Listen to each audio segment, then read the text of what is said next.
Hello बच्चों, कैसे हो? अच्छे होंगे। मेरा नाम केपी गुप्ता। मेरा यूट्यूब चैनल फिजिक्स का मूल मंत्र, जिसमें मैं आप लोगों का स्वागत करता हूं।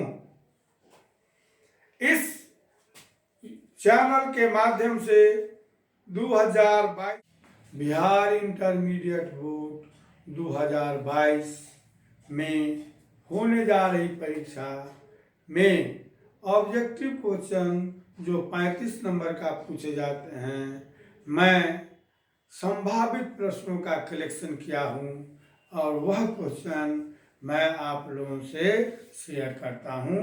चलिए अब हम लोग मिलकर ऑब्जेक्टिव क्वेश्चन की ओर चलें। यह ऑब्जेक्टिव क्वेश्चन लाइट चैप्टर के ऑप्टिक्स चैप्टर से बिलोंग्स करता है और ये प्लेन मिरर से संबंधित है। इसका पहला क्वेश्चन है, समतल दर्पण का आवर्धन क्या होता है? इसका आवर्धन 1 होता है। क्यों?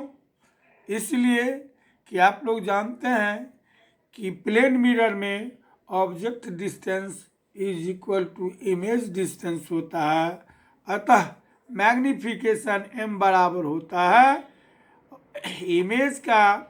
इमेज का हाइट बटा ऑब्जेक्ट का हाइट, और दोनों बराबर होता है, इसीलिए h1/h1 h2 बराबर हो गया 1। चलिए हम दूसरे प्रश्न की ओर चलते हैं। समतल दर्पण का त्रिज्या क्या होता है? समतल दर्पण का त्रिज्या इन्फिनिटिव होता है, अनंत होता है। अब हम तीसरे प्रश्न की ओर चलते हैं। समतल दर्पण का शक्ति क्या होता है? आप जानते हैं कि शक्ति बराबर पावर ऑफ प्लेन मिरर बराबर होता है P बराबर 1/f होता है, और फोकल लेंथ इन्फिनिटिव है। इसका मतलब हुआ कि 1/∞ दैट इज 0, यानी समतल दर्पण का शक्ति 0 होता है। चलिए अब हम तीसरे क्वेश्चन की ओर चलते हैं।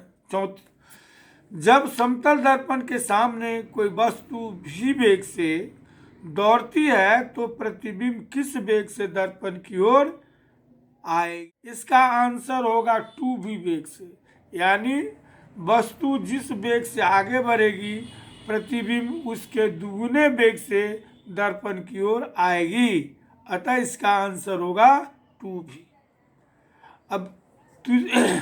अब आगे प्रश्न की ओर चलते हैं।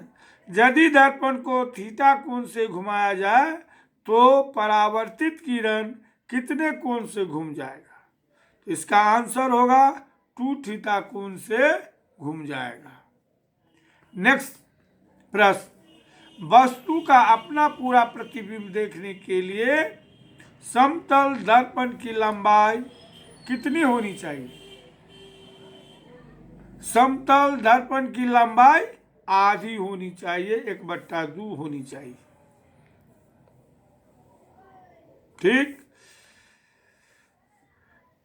सातवां प्रश्न कहता है कि 5 प्रतिबिंब प्राप्त करने के लिए समतल दर्पण को कितने कोण पर रखा जाए?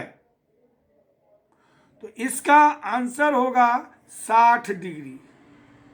कैसे?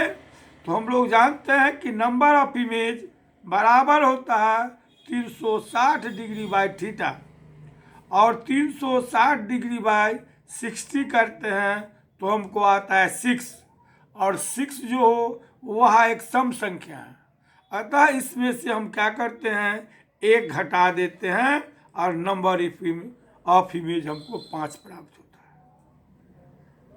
चलिए अगले प्रश्न की ओर। यदि ग्लास की मोटाई T तथा रिफ्रैक्टिव इंडेक्स μ हो तो ग्लास की मोटाई जो होगा वह μ-1 इंटू टी शून्य में होगा। चलते हैं अगले प्रश्न की ओर।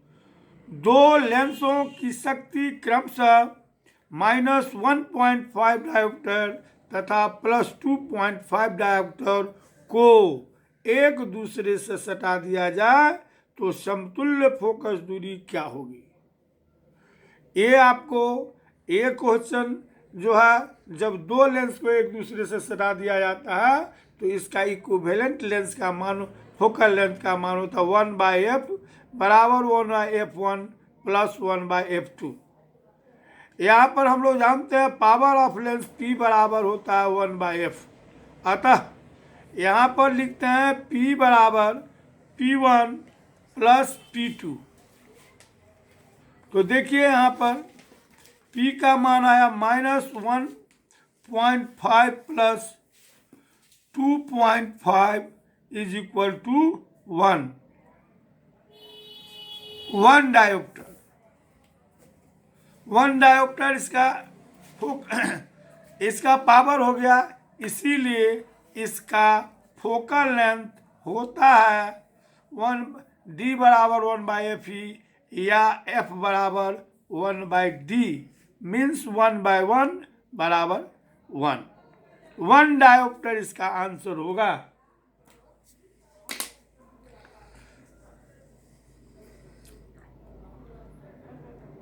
चलिए अगले प्रश्न की ओर। यदि दो लेंस की शक्ति 4 डायोप्टर और 8 डायोप्टर हो, यदि इसे 10 सेंटीमीटर की दूरी पर अलग कर दिया जाए तो समतुल्य फोकस दूरी का मान क्या होगा। हम जानते हैं इसके लिए सूत्र होता है 1/f बराबर होता है 1/f1 plus 1/f2 minus D F1 F2 होता है। 1/f1 1/f2 होता है। इसको हम लोग लिखते हैं P बराबर P1 plus P2 minus D P1 P2। इसको सोल्व कीजिएगा तो आपको तो इसका आंसर आएगा 4 जोड़ 8 घटाओ 10 गुना 4 गुना 8